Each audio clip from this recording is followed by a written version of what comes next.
I introduced you to this topic last time. What do I mean by, but before I talk about random variable, what do I mean by variable? A variable is anything that is liable to change. Anything that is liable to change. Can we do without changes? Of course, we can't do without changes. Because we are in a stochastic world. We find ourselves in a world where things are changing. Okay? And when things are changing, of course, that's a variable. Okay, so which means we can actually do without. Okay? Now, when we now talk about random variable, what do we mean by random variable? We know that variable is anything that is liable to change. What do we actually mean by random variable? Then a random variable is a variable whose outcome is determined by random phenomena. I'm going to say that again. A variable whose value is determined by random phenomena.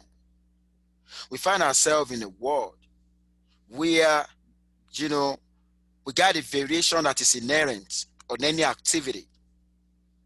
And no condition in life is permanent. When I'm facing crisis, then I'm going to have it in mind. My condition is going to change. Because nothing in life is permanent. For those of you who may be facing any crisis, like we're in the middle of pandemic, there was a time there was nothing like COVID. Now there's COVID. COVID is going to go away. It's going to be defeated, just like the way other diseases are defeated. That is part of the world. It's going to go away. Okay, that is what we mean by random variable. Okay, and how can we, so in the outline, I'm actually going to walk you through different kind of random variable. Okay, I'm going to talk about different kinds of random variable. We have what we call the discrete and the continuous.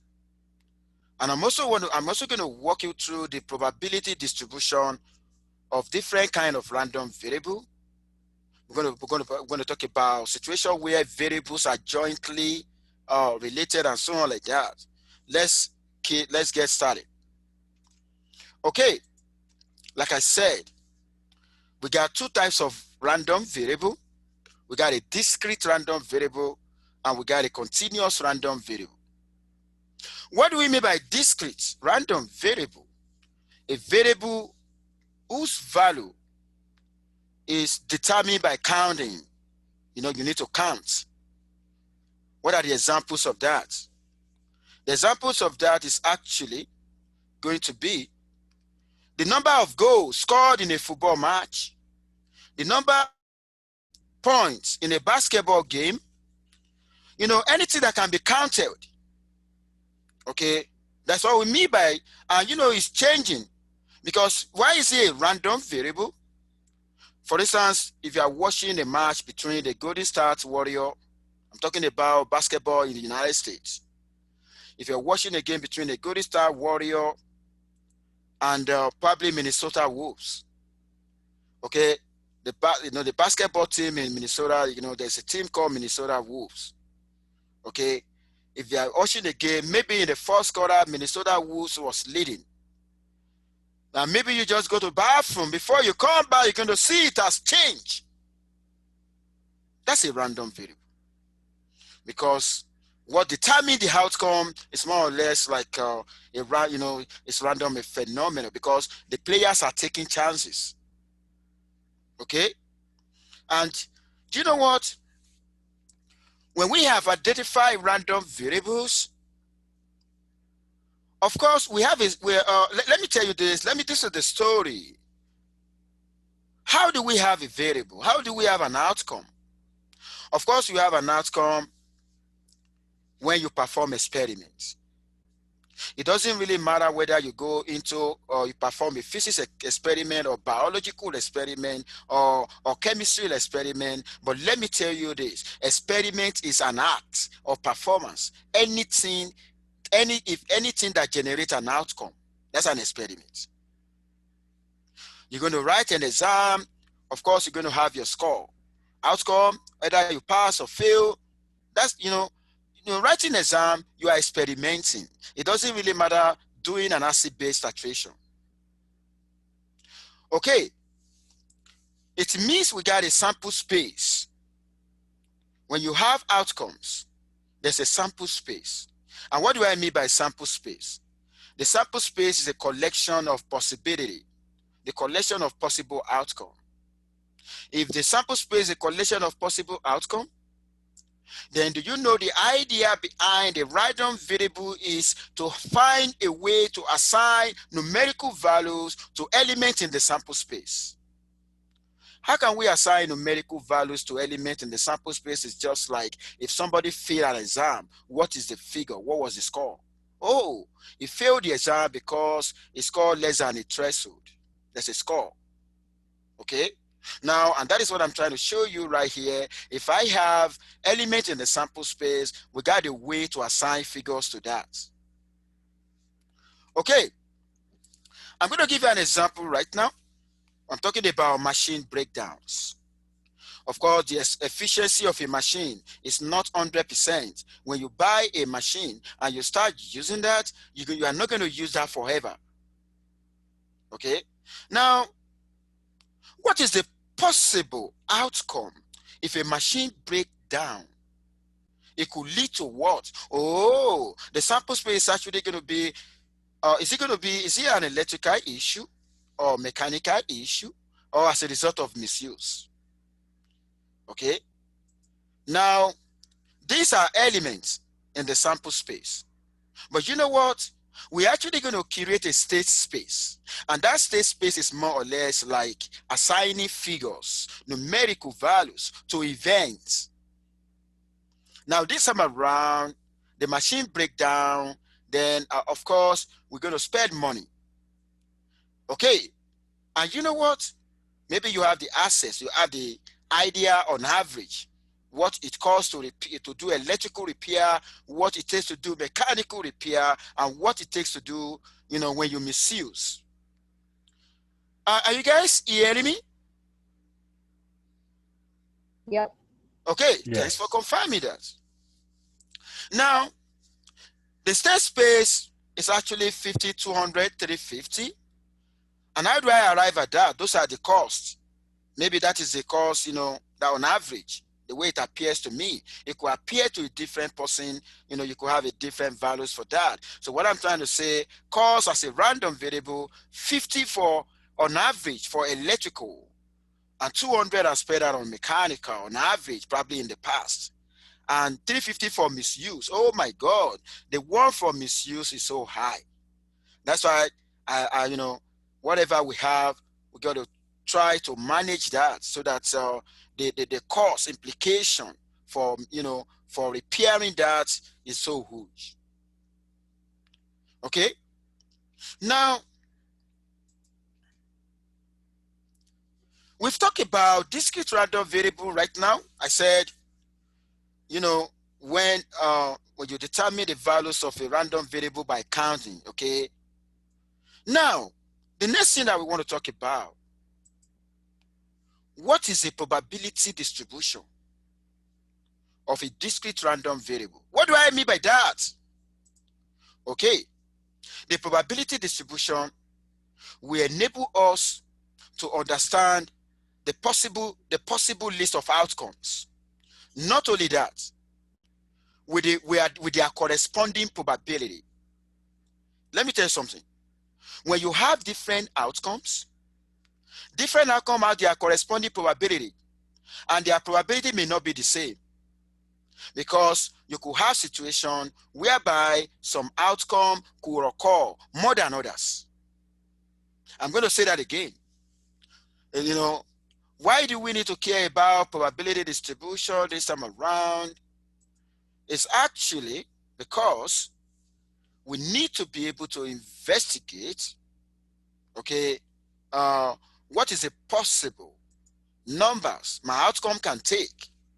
And not only that, I actually want to know the probability associated with the respective outcome. And the probability associated with the respective outcome is not going to be the same. the fact that some outcome has greater chance of occurring than others. You know, I believe in the fact that all animals are equal. But you know what? Some animals are more equal than others. Okay? And that is the reason why some events are more, are more likely to occur than others. Oh, somebody said Animal Farm. Okay, you read that, right? Oh, good job. I also read an Animal Farm. I like the story. Okay, now the probability distribution of a discrete random variable is what we call, probability mass function. That is the name we give to probability distribution of a discrete random variable. So which means if I use xi to denote a particular, event, then there's going to be a pi, which is the probability associated with that event. We find ourselves in a world where if there's an event, there's going to be probability. If there's going to be an election, there's going to be probability of a candidate competing, winning. If you are doing business, there's a probability that you are going to record loss or you're going to record profit. That depends on the situation. These are, random in nature. Okay. Now, if you take a look at what I have right here, of course, the probability of any event should lie between 0 and 1. And what this guy is trying to say, if I've considered possible outcomes in my sample space, then when I add all the probability together, it should give me 1. That's what I mean by the sum. This one means sum of the probability associated with all events. But before you can get 1, then you've considered all possible events in the sample space. So sum of that is actually going to be equal to 1. And how do I interpret PI? The PI is the probability that my outcome is going to be that. What is the probability that, we have a big S? The big S denotes event. And okay, the small s is going to be a particular event you are interested in. I could remember in your high school. Do you remember your high school when you talk about domain S, where you are trying to consider some values in the, in the range of S? Okay, if that is taken, let us now see, the other time, machine breakdown, and of course, we know the possibility of what can be the cause. How do I know the possibility of what can be the cause?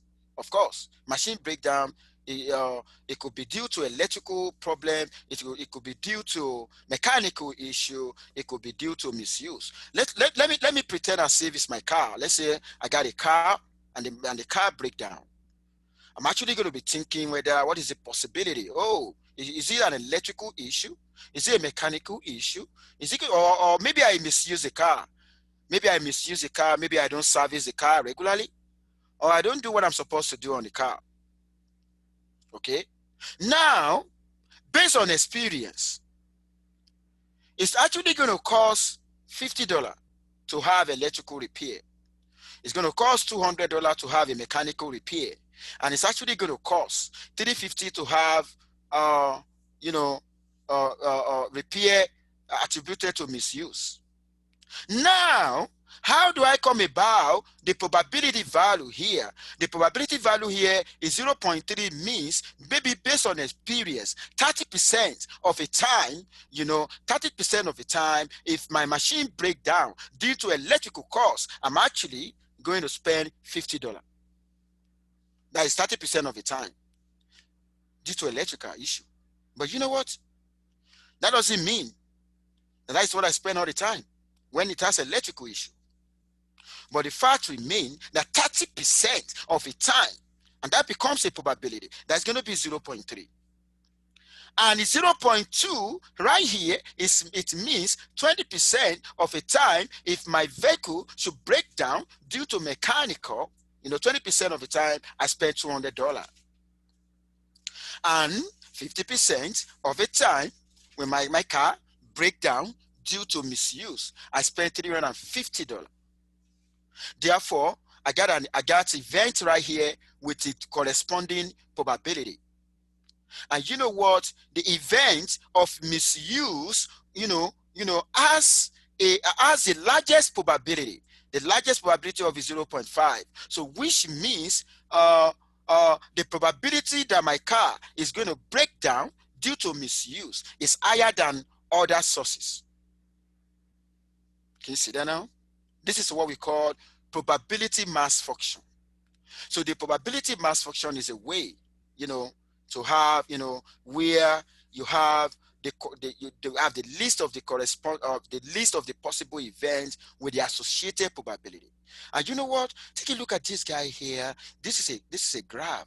What am I doing? I'm actually plotting. I'm plotting, my f of s against the cos. I'm plotting the probability against the corresponding cos. Are you guys still in this party? Can you confirm if you're staying in this party? Oh, I'm so Yes. happy you are staying in this party. Yes, Okay, we can good see it. job. Okay, thank you for being with me. Okay, now the next thing that I want to talk about right now is, let's talk about the properties of a discrete random variable. And one of the properties of a discrete random variable is where you talk about cumulative distribution function. And what is the meaning of a cumulative distribution function? We actually want to cumulate. Okay, now take a look at this. It's symbolically represented by an uppercase F into X. Therefore, we interpret that as the probability of a big S less or equal to small x. And if I want to do that, is the sum of the probability of s equal to y given this condition. Oh my God, what am I talking about? This look more mathematical. Okay, what I'm talking about, I wanted to give me 1 second. There's something I'm actually going to, I wanted to see right now, because I'm going to have a new share. Okay, I'm trying to write something down so that I'm going to share my whiteboard, and of course, you're actually going to see what I'm talking about. Okay, now I'm going to stop this share right now, and I'm actually going to share my whiteboard. Give me 1 second to do that. And I only want you to confirm if you're seeing my whiteboard. Can you confirm if you're seeing my whiteboard right now? Yes. Okay, Yep. thank you so much for confirming that. We can see it. Now, I got an xi, and I got the probability associated with that. Of course, I got 50, I got 200, and I got 350. And the probability associated is that it's just trying to tell me the number of times, each of that occur, okay? So that's 0.3, it's talking about 30% of the time, 0.2, 20% of the time, and 0.5, 50% of the time. Now, what do I want to do? Okay, I actually want to get a big f of xi that I call a CDF. What is CDF? Is a cumulative distribution function. Now, if I want to get a CDF, take a look at this guy here. I'm actually going to start from that guy, is 0.3. I'm going to add it to the next one. That's going to give me 0.5. And I'm going to add it to the next one. I got 1. Now, that is cumulating, it's cumulating to 1. Okay? Now, I can actually ask you to plot this. Okay, so it's like you are accumulating. The highest value is actually going to be 1. The highest value in the column for CDF has to be 1.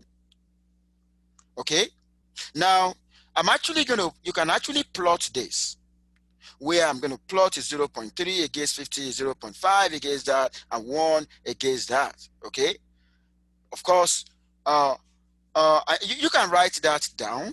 Then I'm going to have a new share right now. Now, and of course, you're going to have the idea of what we're trying to plot. Okay. Now I'm going to go to my share right now. I'm going to return to my share right now. Okay, take a look at that. Oh, not that one. I'm going to show you, not this one. It's going to be, now take a look at that. You can see right now, you can see, so this is the cumulative that we talk about. And the highest is actually going to be on 1. Look at that. It starts from here. That is for, this guy here is for 1. Okay. This guy here is from 1. Okay. This guy here is for 200. And this guy here is for, can you see that now? So this is for 0.3, is for 0.5, and for, for 1. Now, this is, the cumulative is going to look like a step. Like you enter into an apartment, okay? You get into an apartment and you don't want to use the elevator, okay? You actually want to, you want to walk your way out of the apartment, okay? It's going to look like that. Can you see that now? That's the way it's going to look like. Okay, now, let us now investigate right now. Let us now see whether it's going to make sense. Though, if you take a look at the range right here, from, the random variable start from 50. Based on this example, I'm considering 50, 200, and 350, right? Now, anything that is less than, if you take a look at this, x is less than 50, okay? But it's greater than negative infinity. Then the CDF for that would be 0. Why is it going to be 0? Because the smallest number, okay, the smallest amount of money I spend on repair is 50. And this data does not suggest less than 50. Therefore, the probability associated with that will be 0. And of course, that is the reason why the CDF equal to 0. Look at that. You are accumulating a value less than 50 all the way. You didn't get to 50. Look at that. This is less than 50. The probability of a cost less or equal to that amount is actually going to be equal to 0. Now, what is this? This is 50 inclusive. Look at that. Look at that. Less or equal to. It means this is including 50. But this is less than 200.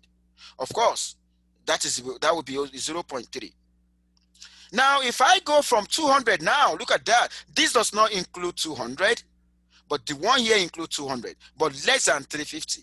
Of course, I'm actually going to add the 0.3 to 0.2. That is going to be 0.5. And when I want to do 350, okay, less or equal, what is the meaning of that? What is the meaning of 350 less or equal to S? It means S greater than 350 or equal to 350, at least 350. Of course, if I have that one, of course, I'm actually going to add everything together, and then I'm actually going to have, 1. Okay? I want you to take a look at that. Okay.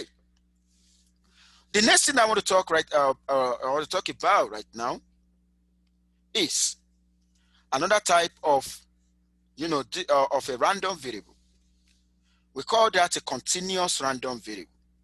What do I mean by continuous random variable? Continuous random variable is a variable whose value is determined by measuring. You measure, okay? When you measure something, you are no longer counting, okay? You are no longer counting, you are measuring. And of course, you normally do this most of the time when you are conducting experiments. I'm going to give you an example of continuous random variable right now. Number one, the height of a student, if I want to get the height of my students, that is continuous. The weight of my student, that's also continuous. Well, I'm going to measure that. Blood pressure, that's continuous. The distance it takes you to get to your school, that is continuous. Time is continuous. Okay? The distance between classes, the time it takes for you to get to your school is continuous. Even the distance between one class to the other is also continuous in nature. Okay? So, and you know what? A continuous random variable, the probability that you're actually going to have an exact value, okay, that probability equal to 0. We're talking about continuous. You're always going to have something between interval, something within an interval. That's always what we're going to do in continuous.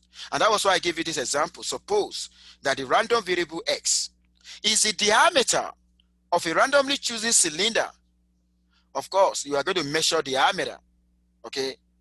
Manufactured by the company. Now, what you need to do, how do I figure out the range? Of course, you know the range of possibility when you are taking your measurement.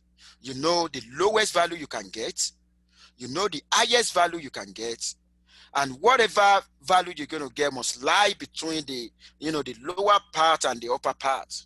Now take a look at it. I says a random variable can take any value between 49.5 and 50.0. Therefore, it is a continuous random variable.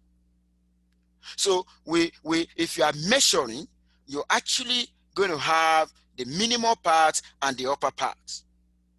Okay? So that is a way we describe continuous random variable.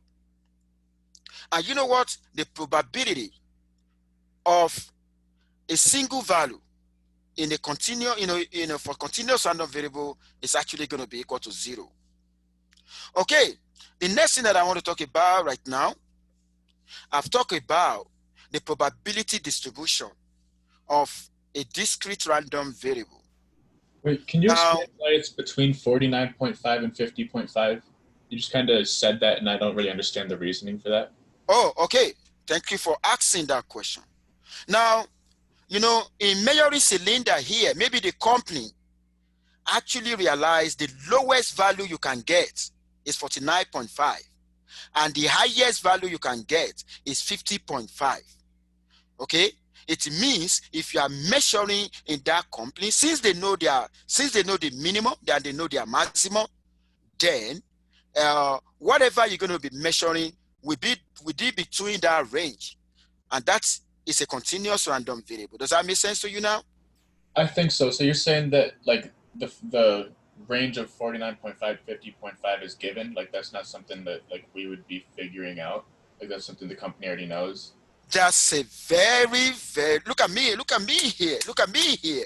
You're actually going to be giving, because the company, they know their minimum value, they know their maximum value.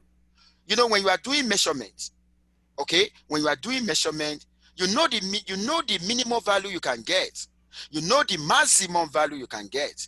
Then it means although we know that when you go from one measurement to the other, there's going to be variation, okay, where the value you recorded now may be different from the value you recorded before. But the fact that you know the minimum and the maximum, then your value will lie between the minimum and the maximum. Does that make sense to you now? Yeah. Okay, so which means in any question that has to do with the continuous, you are going to be given the lower bound and the upper bound. Okay. Gotcha. Yeah. Now, we want to talk about the probability distribution of a continuous random variable. The other time, we actually talked about the probability distribution of a discrete, and we call that probability mass function. But for continuous random variable, can we have a way to describe the probability distribution of a continuous random variable? Yes. And the name of the probability distribution of the continuous random variable can be called probability density function. Look at that. That is the word, probability density function. And you know what? The other time when I was describing discrete, okay, the probability associated with discrete is that, of course, any probability value must be greater than 0. Okay, in the continuous, in the continuous, look at this. This is indicating probability. This is indicating probability density function, and it can be greater or equal to 0. But, in the case of discrete, I'm going to take you back to discrete. You're going to see something now. What did I say right here? I said the sum of probability equal to 1 because I'm talking about discrete. But if I want to say that for continuous, I'm not going to use a sum. I'm actually going to use integral. Oh my God, look at that. That is integral. Instead of me to say sum f of x equal to 1, I can only say sum f of x equal to 1 when I'm talking about discrete. But when I'm talking about continuous, because a continuous variable, we have values within an interval. And when you look at the discrete, I mean, when you look at the, when you are doing calculus and you have integral, your integral sign, you're actually going to have a lower bound to the upper bound. So what I'm trying to say, tell you right now, integral f of x ds equal to 1. That is actually indicating I'm summing probability that has to do with a continuous random variable together, and that is actually going to be 1. Okay? And you know what? Of course, integrals means antiderivatives. Okay? That's antiderivative. So the knowledge of calculus will be required here. But you know what? You have nothing to worry about.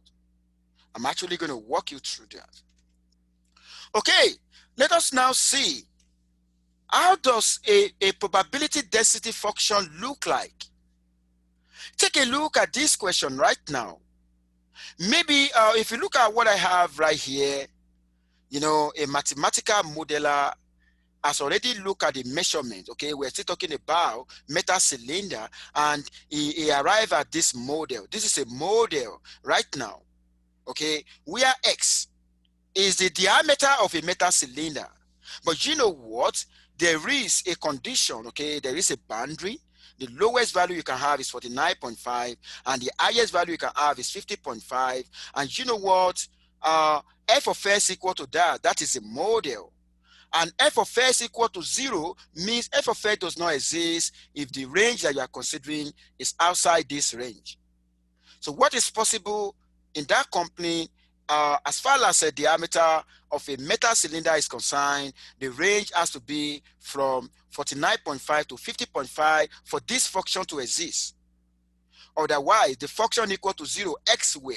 What is the meaning of elsewhere? Elsewhere means you are no longer talking about this range. So which means the function does not exist when you are talking outside the range. Are you guys still hearing me? Okay. Yes. Okay. Yeah, we can hear. Okay. Now, do you know there's a way we can verify if I integrate this function using the lower bound of 49.5 and the upper bound of 50.1, the final result, the result I should have should be 1. Now, I want to tell you now, in assignment, I can give you a function and I can ask you to investigate whether that function is a valid probability density function. Now, a function is a probability. It is not all probability functions that are valid probability density function. Now, what is the condition under which a probability function is actually going to be a valid probability density function? The condition is that when I integrate that using the range, it must give me 1. Now, and if I integrate this using this range, it should give me 1. Now, what is the range that I'm talking about? Look at the shape. This is the shape of this distribution. Okay, what I'm trying to say, the total area under this curve, the total area under the curve must equal to 1 before it can be a valid PDF. Okay, now what am I going to do? I want to integrate right now. What am I testing? I actually want to test whether it is a valid PDF. What is a PDF? Probability density function. It is not all probability functions that are valid PDF. And you know what? If you want to get something reasonable, you got to make sure that your probability density function is a valid PDF. Now, if I want to integrate this right now, I'm actually going to specify the range. Of course, you know where I get the range. You are going to be given the range, the lower bound and the upper bound. And when I integrate that one, okay, when I integrate this one, okay, when I integrate that, okay, there's something I'm going to do right now. I'm actually going to make use of my dashboard, and I'm going to walk you through, for those of you who have lost touch with calculus, I'm actually going to walk you through that right now, okay? Give me 1 second, I'm trying to write that down, and I'm actually going to walk you through how we can show that. Okay, I'm going to stop my share right now. Okay, and I'm actually going to share my whiteboard. Confirm if you have seen my whiteboard. Can you see my whiteboard? Yep. Okay, now you are given a function. Okay, I said it is not all probability function that integrate to one. Okay, and in a situation where a probability function equates to one, then we say that's a valid PDF, because we need a valid PDF. Because if you want to find the mean, you want to find the variance, you want to find all sort of, all sort of stuff, all sort of things, then you actually need to be able to. Now, what we want to investigate right now, of course, you are given, this is a function. We are investigating this, well, for whether it is valid or not. That's exactly what we're trying to do. And if we want to do that, for it to be valid, then from A to B, if I have the range, then f of x dx must equal to 1. This is a condition. Okay? That is a condition we know that we're actually looking for. Okay, if f of x satisfies this condition, then we're going to say that is valid. Let me tell you this, I'm actually going to have an extended class today because of the fact that I want to explain some knowledge, calculus, because I don't want to assume that you really understand your calculus in high school. And that is why I want to walk you through this, okay? So I'm going to, to be extended by 20 minutes. For those of you who have lectures, you can actually opt out of the meeting by 3:20, okay? You are not going to miss anything because it's being recorded. Okay. Now, what I want to do now, you have been given the range. The minimum value is 49.5, and the maximum, the upper part is that. And of course, this is what I want to, this is a function, okay? R squared dx. Now, I want to show whether this is actually going to give me 1. Then I need the strategy to do this, okay? What is the strategy to do this in integration, okay? So this is Now, what I'm going to do right now, I'm actually going to clean the first one because I need a space right now. Of course, you know what we're looking for, right? Now, take a look at this. This is 1.5. This 1.5 does not have any x. If I want to integrate a constant, okay, so I'm actually going to have 1.5x because I'm integrating with respect to x. Okay, look at that. I'm integrating with respect to x, integrating a constant. You're just going to give that x. Now, I want to integrate this guy here. And this guy here is a composite function.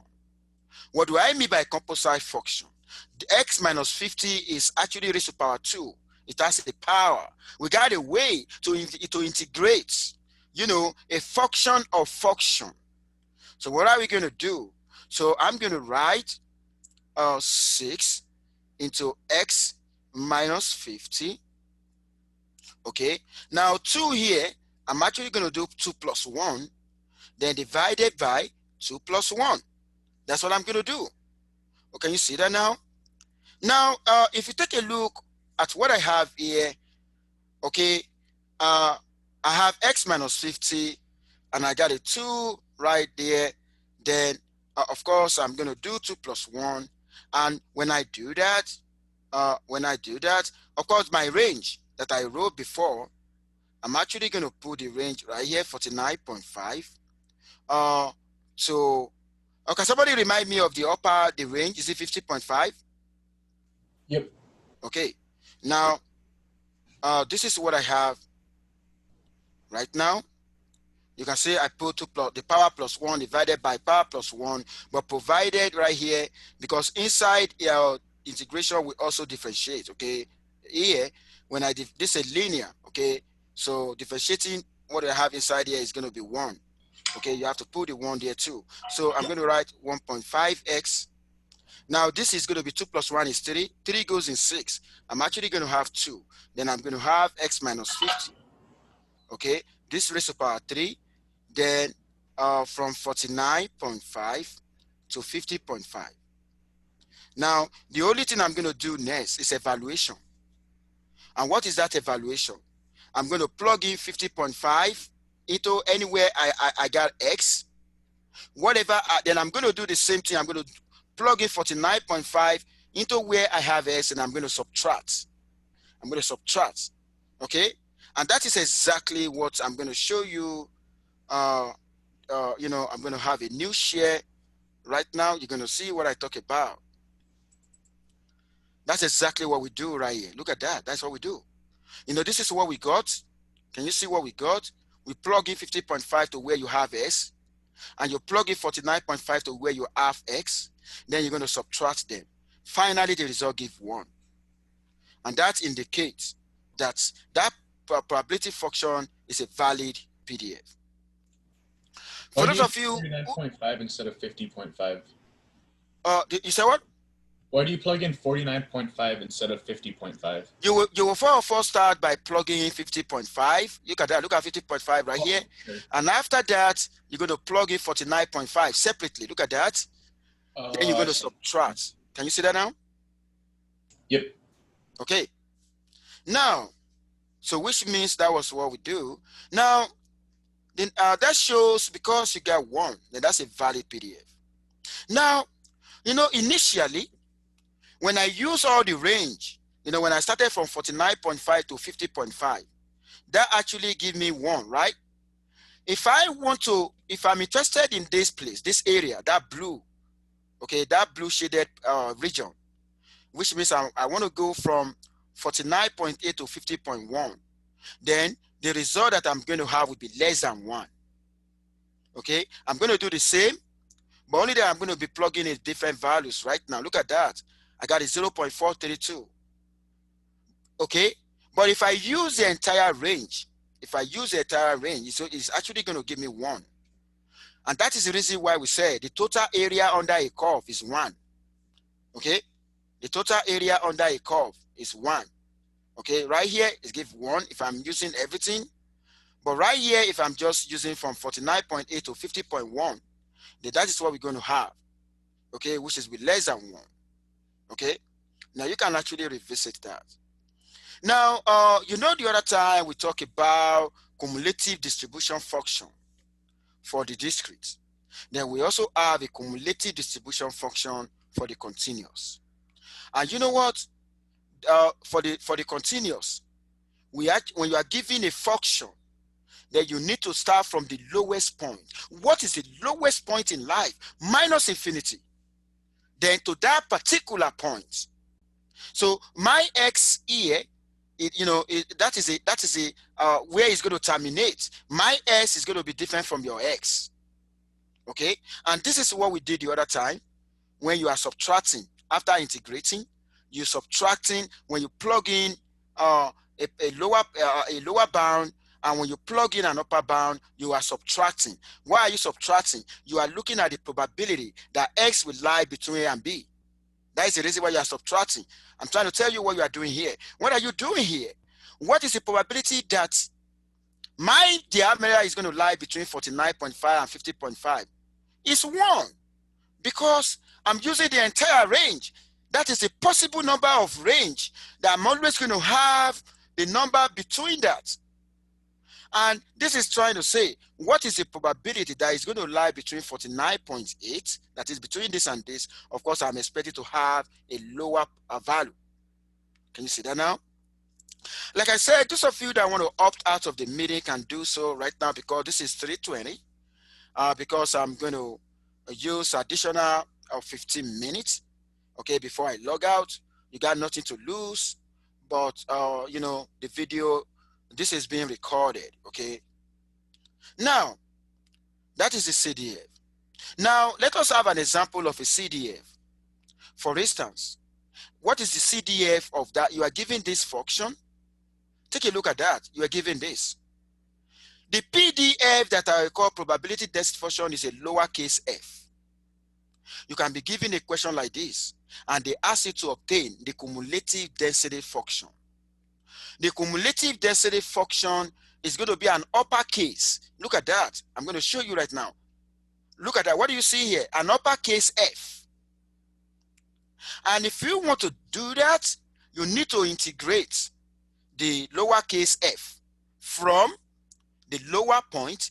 You know, in this study, what is the lower range? What is the lower bound? You know, as given, the lower bound is 49.5. You're going to start from the lower bound of your study to x. You are not going to go to you're going to go to x. Look at that, lower bound to x. And that was the reason why the formula here is from lower part to x. You know, this is the highest lower part in life is negative infinity. Okay, this is just a formula. Okay, but you need to look at the lower bound of your measurements. We're talking about diameter right here. The lower bound is 49.5. If I want to do my CDF, if I want to get the CDF, and then I need to integrate, then if I want to integrate, what am I going to have? I'm going to use the lower bound to x. Now take a look at that. That's why we have this. Look at that, lower bound to x to get a CDF. Now after integrating that, if I were you, because you have from that to x, you're going to change for your function. Go back to the function. What are you giving in the function? You're giving x, right? You're going to change everything here to y. You're going to change everything here to y. Instead of using with x, you're going to use y. Now take a look at that. When you are looking for the CDF, what are you going to do? You're going to change from f of x to f of y.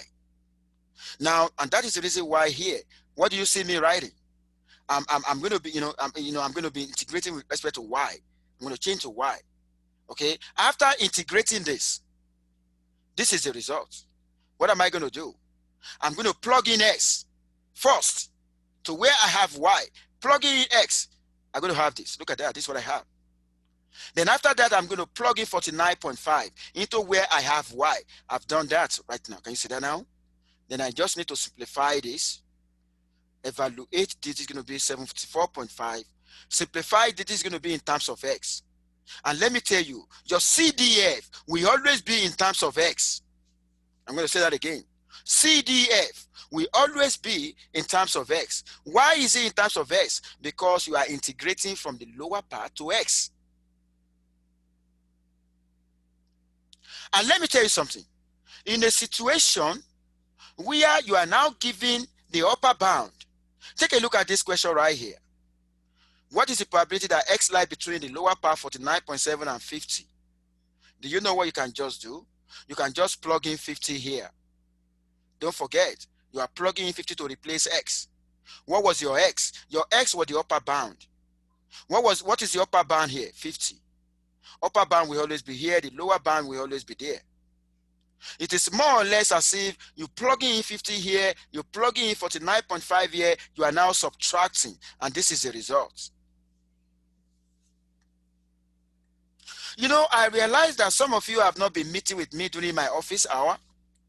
Please make sure, as we're going right now, you're going to be seeing something that will be more mathematical. Please, if you get stuck, always meet with me during the office hour. I'm actually going to walk you through this. My office hour is 2 hours. Tuesday, 10 to 12. 2 hours. I get enough time to attend to everyone because I know the knowledge of calculus is required. And that is the reason why I don't want to assume that you have done calculus, that I want to walk you through this. So now take a look. Okay, question. go ahead. So go ahead. Where it says here on your, you did the lower bound in the top was 49.5 to x, and then you have on your question like 49.7. Is that supposed to be 49.5? Because how do you already know that? You didn't calculate that 49.7 yet. Okay. You know what happened is 49. Before going into my experiments, maybe from the past experience, look at that. We have been given the range from time. That okay, as far as the diameter of a metal cylinder is concerned, the minimum value you can get is 49.5. And the highest value you can get is 50.5. So we actually got our lower bound and the upper bound here from the company because they got experience about what is the lowest value ever they can get, what is the maximum value they can get. And you know what? Because there's a variation, whatever you're going to be getting, we're going to lie between 49.5 and 50.5. Therefore, in this study, okay, 49.5 is the lower point.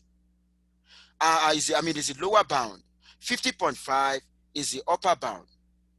Now, when you talk about 49.7, of course, 49.7 will lie in the interval because there's possibility that could be part of your measurements. But you know what? 49.7 is not the lowest. According to this, a question will be given. When you are given a question like this, an examiner will give you the range. When we are giving a question under continuous random variable, you will always be given the range. Does that make sense to you right now? Yeah, what you're saying makes sense. Okay, so in this situation, 49.5 is the lowest bound.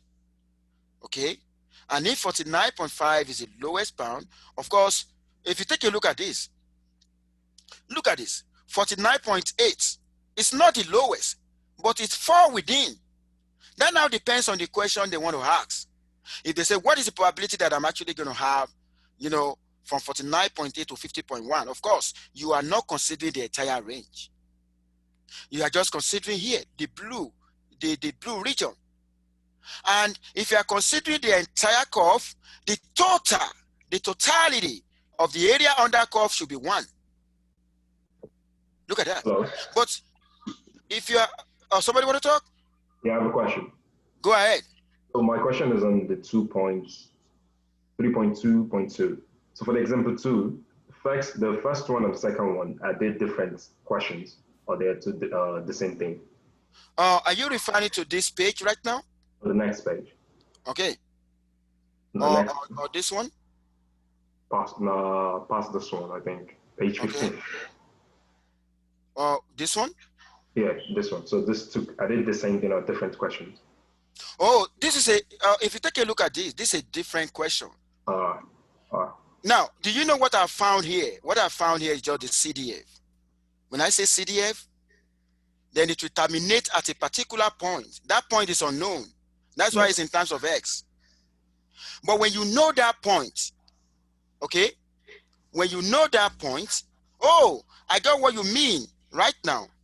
This question here is different from this question. Okay. Now, if you want to work out this one, okay, what you just need to do, you need to put the lower point will be 49.75, not 49.5, and the upper part is going to be 50. Then after you're done with your integration, you're going to plug in 50 first. When you plug in 50 first, this is what you have. When you plug in 49.7 second, this is what you have. Then you're going to subtract that. So these two questions are not the same. Does that make sense to everyone now? It makes sense. Thank you. Okay. I like the way you guys are asking questions. Sorry, I have one more question. Oh, go ahead. So I think the equation on the bottom is using the CDF that's on the top, right? Because both of them say minus 74.5 at the end. So is it the same equation? Yeah, I think you have asked a very good question. We are using the same function, okay? The function remain. I'm going to show you the function. This is the function we're using. That's a function. That's a PDF. That's a probability density function. But only that right here, what we're doing here, we are trying to get a CDF. What is the range? The CDF will always be the minimum to a particular point X. This is a CDF. But right here, we are still making use of this function. Okay, look at that 1.5. We're making use of this function, but only that we have a different range right now. This is a different range. This is just to find what is the probability that X lie between 49.7 and 50. Okay, so we're still going to integrate this, but only that the lower and the upper value will be different. Does that make sense to you now? Yeah, I think so. But then, so at the very end, minus 74.5, why did we still use that with the different ranges? I think. Oh, you know, when you plug in 50, Yeah. okay, you know what you're going to do? The 50 right here, you know, if you, let me see what you're trying to say. Yeah, look at the 50 here. This 50 here is what I plug inside here. Can you see that now? Now you're going to simplify all this one. Then you're going to put 49.7. Okay, when you put 49.7, look at 49.7 here. Can you see that now? Oh, are you talking about this 50 right here? The 50 right here is part of the question. Yeah, I'm talking about the 74.5. Like we got that one from the previous equation. Do you see this minus 74.5 at the bottom? Oh, that is not the one we got from the previous equation. What we get from the CDF is all of this. Oh. Look at that, all of this. It's not just it's not just this. Okay. Yeah, makes sense. Can you see now? This is CDF. Yeah. Not just this one. All of that. Now, if I want to use this again, if I want to use this, what is going to be my, can you tell me if I want to use it to solve this question? What am I going to put as a lower bound? Can you tell me? 49.7. Exactly, I'm going to put 49.7. What am I going to put as my upper bound? I'm going to put 50. What do I need to do right now? I still need to integrate this. If you want to answer this question, you still need to integrate this. And look at what you're going to get. You're still going to get this. But you know what? When you get this, the range here is going to change. What is it going to change into? It's going to change. What we're going to put here, you are not going to put 49.5 anymore. You're going to put the lower part of the question, 49.7 here, and at the top, you're going to put 50. And what are you going to do to the 50? You're going to plug 50 into, you know, the result. Okay, why? Look at that. That's why I got 50 here. Put 50 here. Look at that. Okay, so I think the reason why you are asking about, there's a connection between them, but you can try that. If you get a different result, then you know what I want you to do? Solve this indirectly. Don't look at this. They are not connected. Don't look at that. Don't look at CDF. But you're going to make use of this function.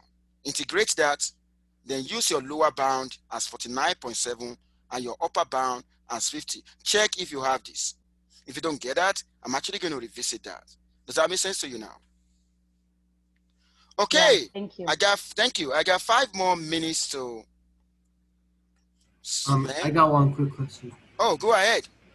If we got a different domain, like it's not 49.5 to 50.5, is that still gonna be a CDF? Yeah. If you get a different, you know, you can be given any range, but you know what? Whatever range they're going to give you must not go beyond specified at the beginning. Otherwise, if a range should go out of this, what is going to happen? Can somebody tell me? Extra credit.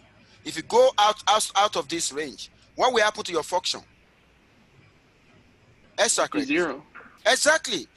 It means your function collapse. Your function does not exist anymore.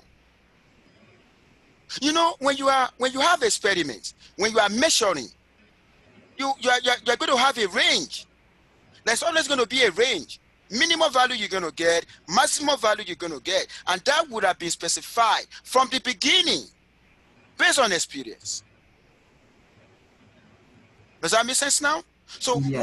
so what are we trying to do? Because we're in a world that is stochastic in nature. So what we're going to get, you know, there's going to be fluctuation, there's going to be variations. What is the probability that I'm actually going to have, you know, my diameter of a metal cylinder will be between this and that, even though I know this is the allowable minimum range, you know, the minimum value and the upper value.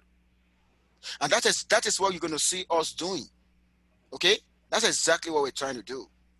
I think I'm going to be taking it lightly. I'm still going to use this material on Monday. I'm going to start from here because I know my experience in teaching statistics and mathematics at a different across level, because I actually started teaching mathematics in 1997 in a high school in Africa. And I know what students normally face when it comes to calculus. And that is the reason why I know some of you must have lost touch with calculus. And that is the reason why I'm trying to take my time, trying to walk you through how, because you need the knowledge of calculus in this course.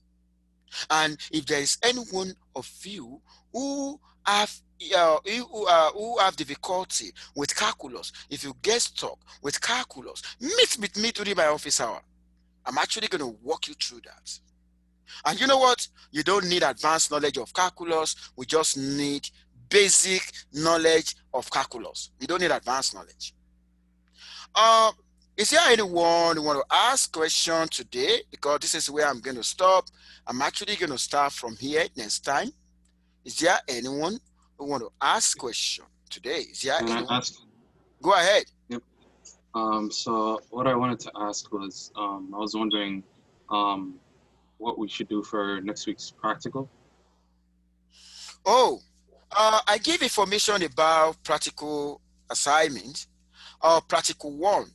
You only need, I've curated a practical 1 port, practical 2 port, and practical 3 port. What you need to do in practical 1 is just to think about the topic that you can work on.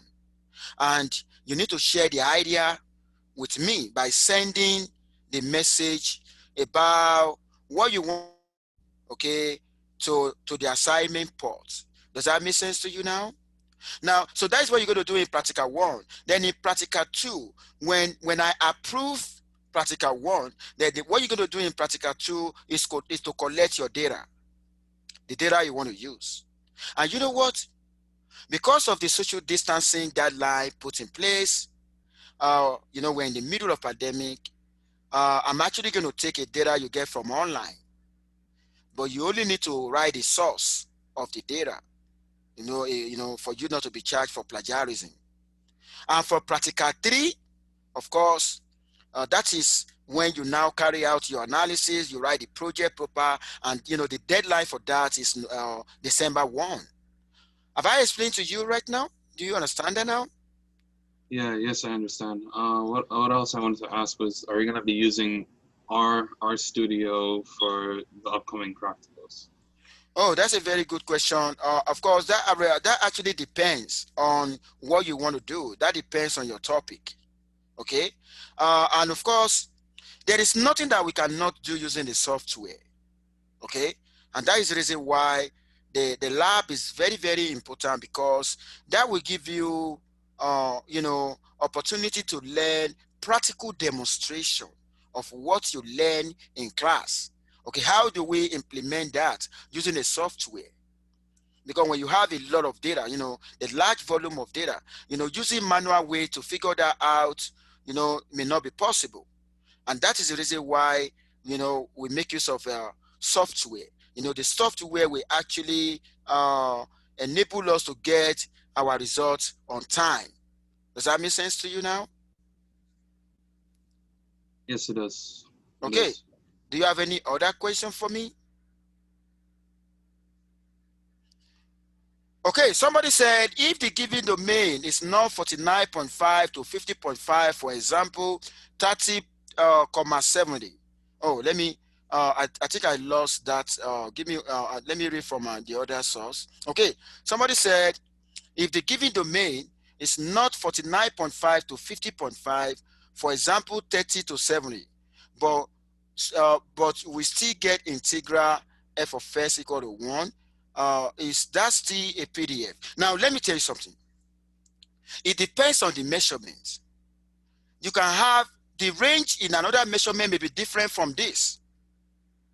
Okay? The range in another measurement, you know, when you are considering a different variable, you know, the variable we're talking about here is just the diameter, okay, of a metal, okay? Now, if you're talking about another variable, another study, okay, the lower bound and the upper bound could be anything. Just like what you said, it could be 30 to 70. And the moment it is 30 to 70, when I still integrate, if I have a function given, if I integrate within 30 and 70, it must give 1 for it to be a valid PDF. Whatever range they gave, okay? Whatever range they gave, if you integrate along that range, for it to be a valid PDF, it must integrate to 1. So somebody who asked that question, have I answered your question now? Somebody who said if given domain is not. Oh, okay. Okay. So feel free, you guys should feel free to ask me question. Is there anyone who want to ask question before I go today? Is there anyone? Yeah, I have a quick clarification on one of the problems for homework 2. Okay. On problem 1, it's one of the because systems. I saw that the payments, the I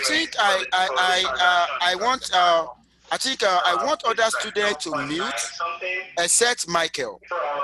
Okay, I'm going to do that now. Michael, I'm actually going to let me mute everybody from here. Give me 1 second. That will be, estimate like an estimate of transactions per month. Give me 1 second. I'm trying to see how. Okay. About.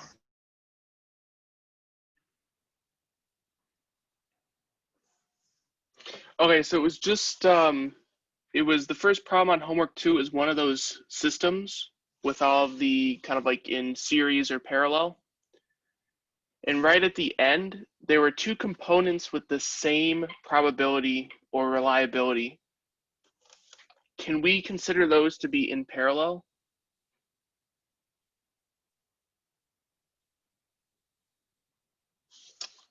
You're muted. Yeah, you're muted, it sounds like. Professor, you are muted. You're muted. Okay, can you hear me now? Yeah. Okay, can you ask your question again? Yeah, so it was one of the problems was dealing with the system, and at the very end of the system, there were 2 components with the same reliability. Can we consider those to be in parallel, since either one of them could be used to finish the system? To the best of my knowledge, you could have having the same value may not indicate whether they're going to be in parallel or they're going to be in series.